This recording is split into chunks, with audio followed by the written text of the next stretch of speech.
அனைவருக்கும் வணக்கம். அனைத்து பென்ஷன்தாரர்கள் மற்றும் ஊழியர்களுக்கு ஒரு மிகவும் முக்கியமான செய்தி. அதாவது அவசர தேவைகளுக்கு பணம் எடுக்கும் பட்சத்தில் பிஎஃப் அட்வான்ஸ் மிக குறைவாக போடப்பட்டுள்ளதால் ஊழியர்கள் மிகுந்த அதிர்ச்சியில் இருக்காங்க.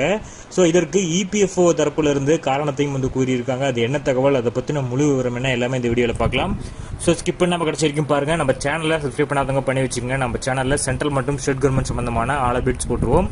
அது மட்டும் இல்லாமல் பென்ஷன் சம்மந்தப்பட்ட முக்கியமான அப்டேட்ஸும் இருக்கும். ஸோ மறக்காமல் சப்ஸ்கிரைப் பண்ணிருங்க. வாங்க வீடியோக்குள்ள போகலாம். ஃபர்ஸ்ட் ஆஃப் ஆல் பார்த்தீங்கன்னா, ஊழியர்களின் வருங்கால வைப்பு நிதி அமைப்பு அண்மையில் பல அப்டேட்டுகளை வெளியிட்டது.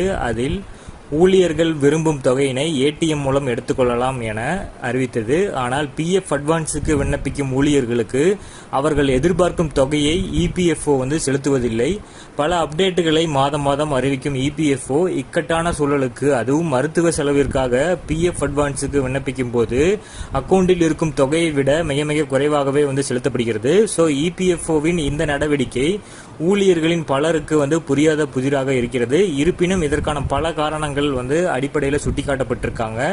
ஸோ இபிஎஃப்ஓவில் செலுத்தப்பட்டுள்ள தொகை நீங்கள் எதிர்பார்த்ததை விட குறைவாக இருந்தால் அது குறிப்பிட்ட தகுதி அளவுகோல்கள் அல்லது உங்கள் வித்ட்ராவல் தொடர்புடைய நிபந்தனைகள் காரணமாக இருக்கலாம். ஸோ இபிஎஃப்ஓ உறுப்பினர்கள் சில சூழ்நிலைகளில் முன்கூட்டியே பணம் எடுக்க அனுமதிக்கிறது. ஆனால் இந்த நிபந்தனைகள் காரணமாக அங்கீகரிக்கப்பட்ட தொகை அதிகபட்சத்தை விட குறைவாக இருக்கலாம். ஸோ இந்த குறைந்த தொகையை பெறுவதற்கான பொதுவான காரணங்கள் என்னன்னு பார்த்தோம்னா, ஃபர்ஸ்ட் பகுதி திரும்ப பெறுதல். அதாவது மருத்துவ சிகிச்சை, கல்வி அல்லது வீடு வாங்குதல் போன்ற குறிப்பிட்ட காரணங்களுக்காக நீங்கள் உங்கள் இபிஎஃப் இருப்பின் ஒரு பகுதியை மட்டுமே திரும்ப பெறலாம். ஸோ முழு தொகையும் அல்ல அப்படிங்கிறத சொல்லியிருக்காங்க. ரெண்டாவதாக தகுதி அளவுகோல்.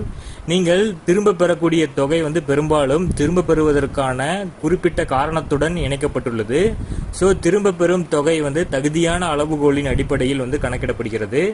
ஸோ அடுத்ததாக பார்த்தீங்கன்னா வேலையின்மை. ஸோ வேலையின்மை காரணமாக நீங்கள் பணம் எடுக்கிறீர்கள் என்றால் உங்கள் இபிஎஃப் இருப்பின் அதன் நீங்கள் முழுமையாக எடுக்க தகுதி உடையவராக இருக்கலாம். அதற்கு சில விதிமுறைகளும் ஸோ நான்காவது பாயிண்ட் பார்த்தீங்கன்னா வரி விலக்குகள். அதாவது 5 வருட சேவைகளுக்கு முன்பு பணம் எடுத்தால் டிடிஎஸ் அதாவது வரி கழிக்கப்படும். உங்களோட இபிஎஃப் தொகையிலிருந்து இது கழிக்கப்படலாம். அடுத்ததா குறைந்த தொகையை பெறுவதற்கான பொதுவான காரணத்தை எவ்வாறு சரி செய்யலாம் அப்படின்னு பார்த்தோம்னா, ஃபர்ஸ்ட் உங்கள் யுஏஎன் போர்ட்டலை சரிபார்க்கவும். அதாவது இபிஎஃப்ஓவின் ஒருங்கிணைந்த போர்ட்டலின் கோரிக்கைகளோட விவரங்கள் மற்றும் குறைந்த தொகைக்கான காரணத்தை சரிபார்க்கவும். அடுத்ததா உங்கள் கம்பெனியில ஹெச்ஆரை தொடர்பு கொள்ளவும். அதாவது உங்கள் ஏதேனும் கேள்விகள் இருந்தால் அல்லது கூடுதல் விளக்கம் தேவைப்பட்டால் உங்கள் கம்பெனியின் ஹெச்ஆர் அல்லது இபிஎஃப்ஓ பிராந்திய அலுவலகத்தில் சென்று தொடர்பு கொள்ளவும். மூன்றாவது பாயிண்ட் பார்த்தீங்கன்னா, குறையை தாக்கல் செய்யவும். அதாவது கணக்கீட்டின் பிழை இருப்பதாக நீங்கள் நம்பினால் இபிஎஃப்ஓ குறை தீர்க்கும் மேலாண்மை அமைப்பின் குறையை தாக்கல் செய்யலாம். அதாவது இபிஎஃப்ஐஜிஎம்எஸ் அப்படிங்கிற இதில் நீங்கள் உங்களோட குறையை தாக்கல் செய்யலாம். ஸோ இதனால் உங்களோட இக்கட்டான சூழ்நிலையில் பணம் எடுக்கிறது எப்படி குறையுது, அந்த முன்பணம் எவ்வாறு குறையுது அப்படிங்கிறத நீங்கள் தெரிஞ்சுக்கலாம். ஸோ அதன் பிரகாரம் நீங்கள் பணத்தை எடுக்கலாம். அதுக்காக தான் இந்த வீடியோ. ஸோ இந்த வீடியோவை மறக்காமல் லைக் பண்ணிக்கோங்க. நம்ம சேனலையும் சப்ஸ்கிரைப் பண்ணிக்கோங்க.